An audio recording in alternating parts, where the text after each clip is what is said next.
Okay, so another day, same series, man. This one over here is Sonia's Music Marathon. We're continuing with that. And now we're going on to Kobie Dee. I've never heard of this artist. This is brand new to the channel. Father's Eyes featuring Stan Walker. The message over here from Sonia is Kobie Dee is a 25-year-old indigenous Aboriginal Australian rapper. Stan Walker is an Australian-born New Zealand singer, actor. He won Australian Idol in 2009. Okay, super interesting. So we're listening to some Australian music over here. For those of you who are just joining us now, this is actually an extended series. So if you want to start from the beginning, you can go back 5 reactions, start from there. And then also I'm leaving the links down in the pinned comment and in the description with regards to if you want to watch additional content. There's additional content in the Sphere. It's obviously for a small fee per month, but you're getting a lot of content over there. There'll be one reaction, one additional video in the Sphere every single day moving forward, right? So from me, you're going to get additional content starting from right now in the Sphere, and then from the other reactors, they're starting to populate the Sphere from the 1st of February. So you have a lot of content for a very small fee in the Sphere. So if you want to do that, support the channel. If it's within your means, only if it's within your means, you can go and do that. Or you can join the FABLE Sphere community, or the FABLE community. That's completely and utterly free. It's got nothing to do with the actual Sphere. It doesn't take you to a pay gate, nothing. You'll literally subscribe to that, to open up a profile as you would in Facebook, and it kind of runs like a Facebook page, and you can chat to me and the rest of the Cucumber Squad there as well. Anyway, let's rock and roll, man. Let's see what we've got over here. Kobie Dee, Father's Eyes featuring Stan Walker. Let's go. This video clip was filmed on unceded Bidjigal, I actually know what that is, but I always pronounce it wrong. Bidjigal land, which is obviously Aboriginal land in Australia, where I was born and raised. I acknowledge and pay respect to my ancestors and elders, past and present, which is great to do. We are the oldest continuing culture in the world. This was and always will be Aboriginal land. Nice. Okay, let's go.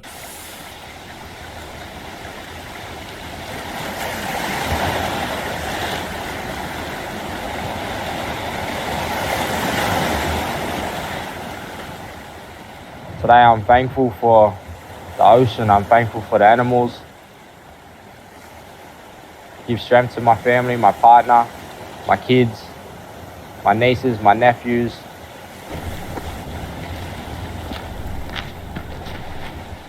Tēnā koe tamanu I te rā nau mai hara mai. My family, for this time, look after us, watch over us. Tēnā koe.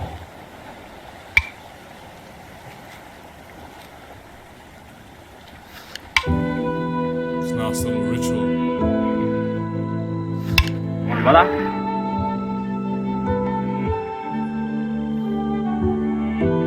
Keep thinking shit gon' get better. Had to make it through the rain, cause life don't stop for the weather. Had to change my life around, cause I forgot my endeavors. If I ain't do this for my daughter, what the fuck would I tell her? I kiss her hair when she asleep. Think about the times when I was down and I was weak. When she was just a newborn, I was out here in these streets. I was consuming anything that made me feel like I was free. But I was hurting, I was empty, I was dead inside. Couldn't count how many days. I've told you this already. When people are going through hard times, they will turn to the vices, right? And it's crazy how much kids will sort of like realign you in that way, right? Because all of a sudden you get a deeper meaning. You get a deeper meaning for your existence. There's a purpose that comes into that, right? And I've said this a few times before, where I've said we are worshipping beings. If we don't worship something greater than ourselves, we are going to worship the mundane, right? And in worshipping the mundane is where we start to collapse. And when we collapse, we feel like we're empty. And when we're empty, we turn to the vices, right? And that is just a spiraling cascading effect all the way into the ground, right? It's a race to the bottom. But yeah, so it's actually finding that purpose and meaning of your heritage, that purpose and meaning of your ancestors, that purpose and meaning of God, the purpose and meaning of children, right? Those are all very powerful things, because you're living for something other than yourself. Let's go, man. I was hurting, I was empty, I was dead inside. Couldn't count how many days I made her mother cry.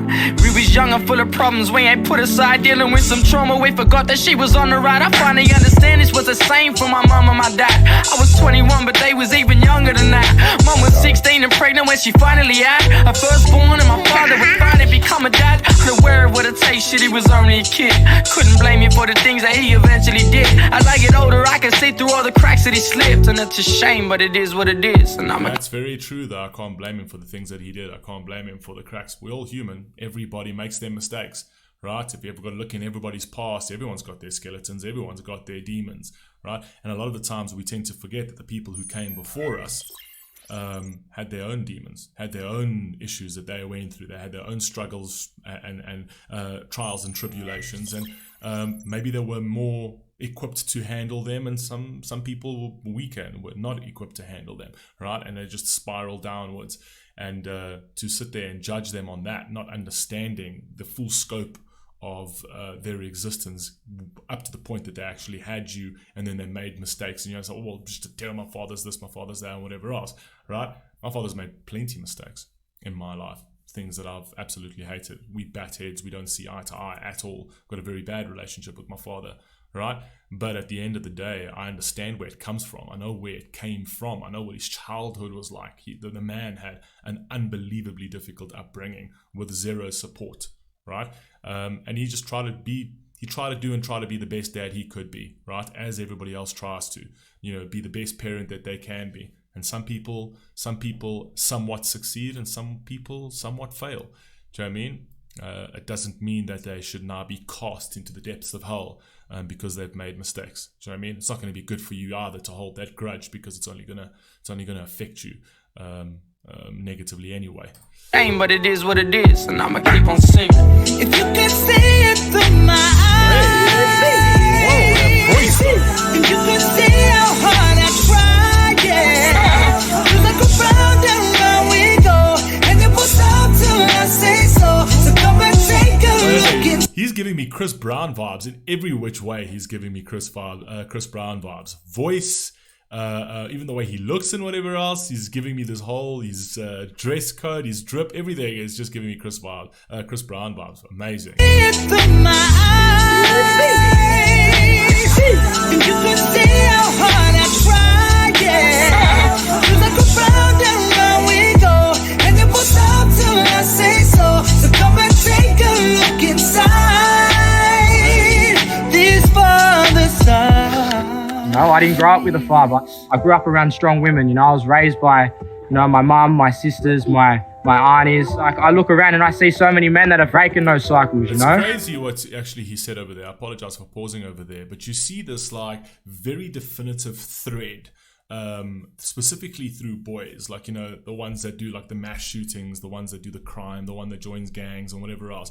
And people tend to ignore this all the time, but the definitive thread through all of that is a fatherless home, right? A father is so damn important to home, specifically for men. It is so important to have a father in the house. Yes, the mother is unbelievably important. She's the nurturer over there, and the boy needs the mother like you can't believe, right?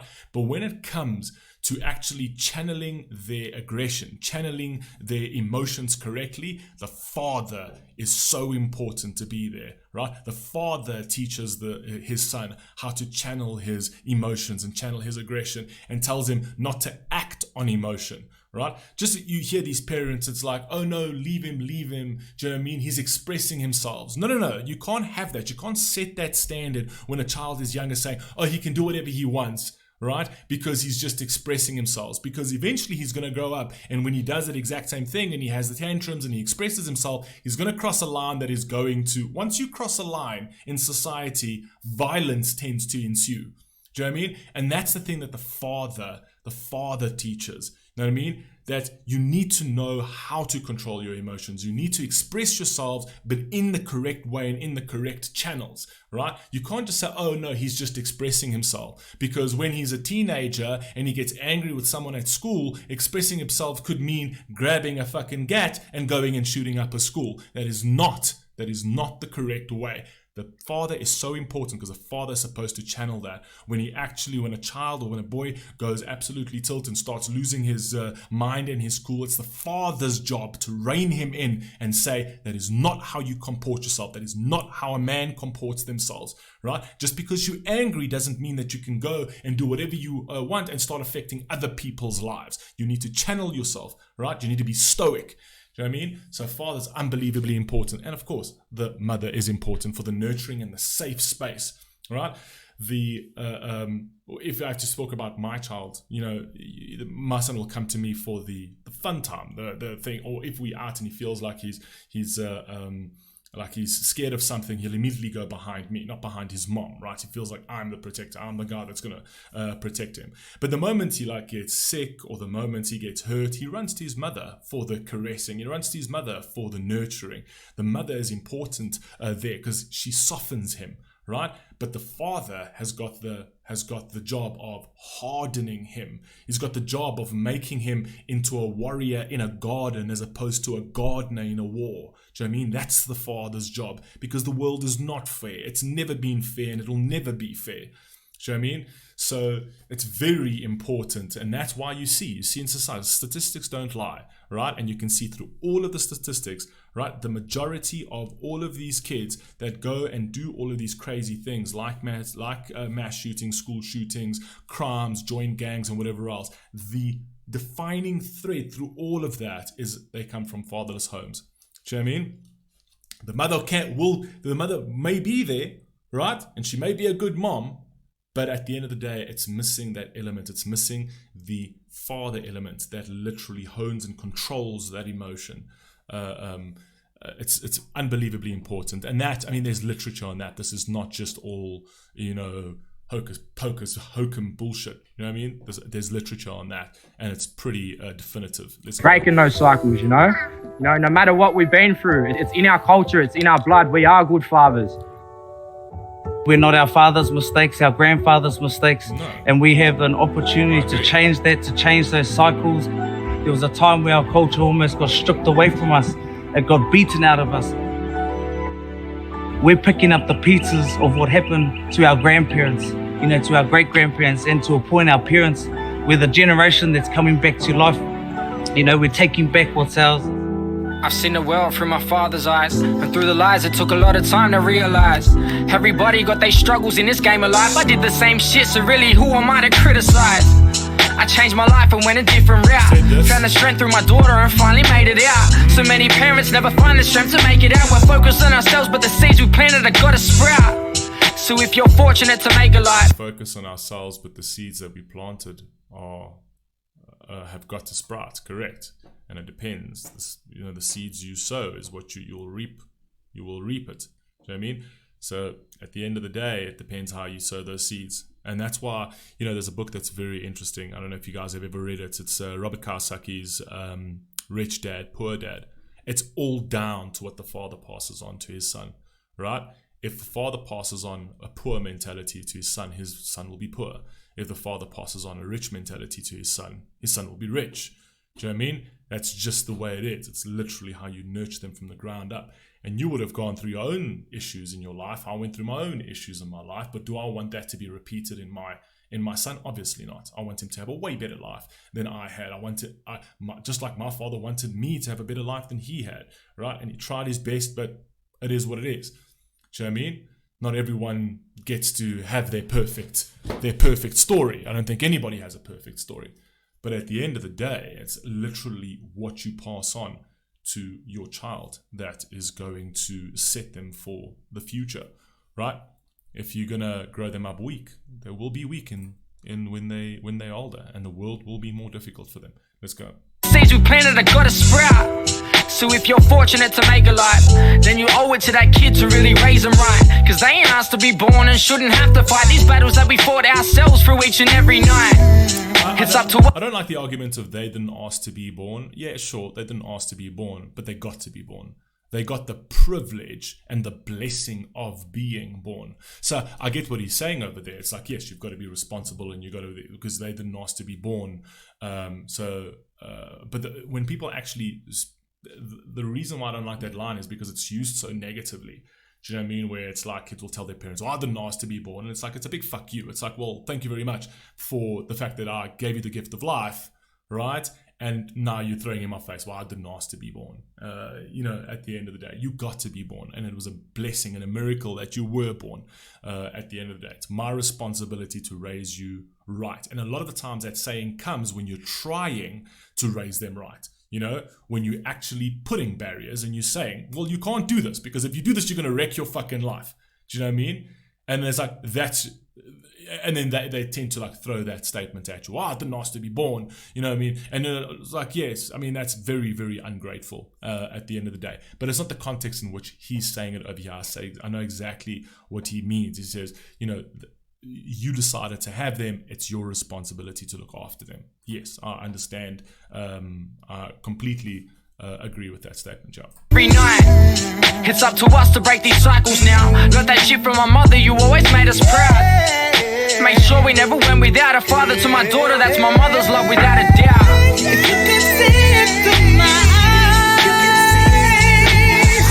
and you can see how hard I try, yeah. Cause I could find them where we go. And it was stop till I say so. So come and take a look inside. These fathers are, these fathers are.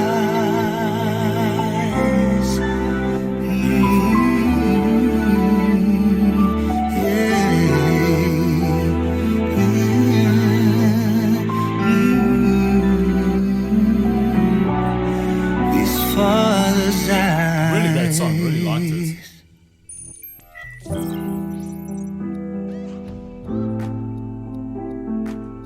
There's nothing more beautiful than kids, I'll tell you that. It's very important, man. It's very important to stick to your tradition, stick to your culture, and to not ever deracinate yourself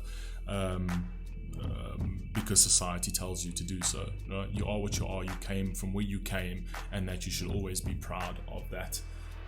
At the end of the day, absolutely beautiful. Love that. I love the whole R&B with rap. It had an R&B feel to it, and sort of classical rap in it as well, which just made it a really, really nice song. I love the R&B version with his voice in that hook. Beautiful song, man. Beautiful lyrics. Good stuff. I'll catch you on the next one. Peace.